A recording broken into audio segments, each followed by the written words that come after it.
Здравейте, аз съм Явор и съм от Белене, от детския клуб за радиация. Аз съм на 14 години, нищо, че изглеждам по-възрастен.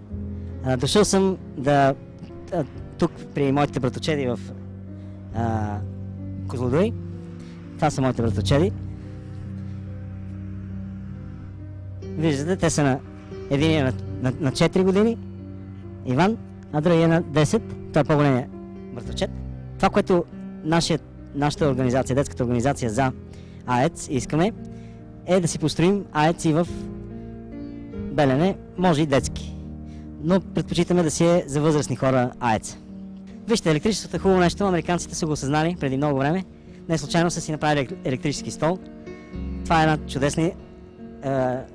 чудесна иновация. Електрическия стол, нали, след дълъг работен ден, си седнеш, си включиш електрическия стол пред свидетели и си починеш.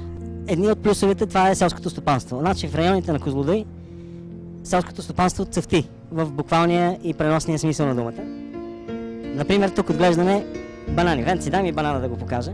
Ето, това е банан от Козлодуй. Внимавай само да не те ударя. Тук се отглеждат и дини.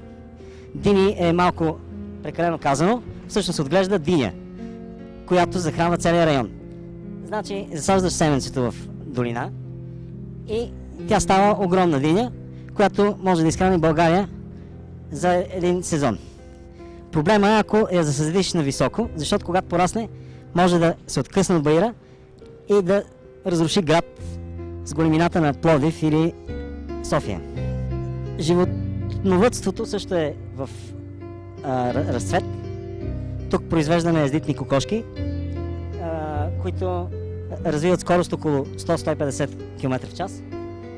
Хубаво е, че много хора от Козлодуй могат да влизат с предимство в армията, защото слюнката им е силно токсична и те всъщност нямат нужда от оръжие. Оръжието има в устата.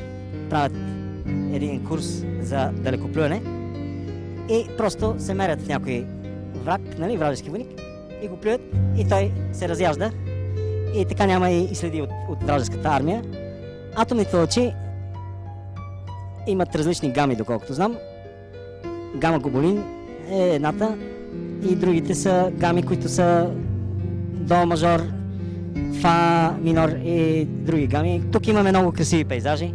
Имаме един лунен пейзаж, който е много красив, там нищо не вирее. Има марсиански пейзаж, който е с обогатен уран във въздуха и е нощно време при залез слънце е много красиво и млади влюбени двойки ходят и просто се наслаждават на красивите цветове. Те са лилави, тъмно кафяви, червени, оранжеви. Посетете района на Козлодуй, за да видите, че това е най-добрата дестинация в България.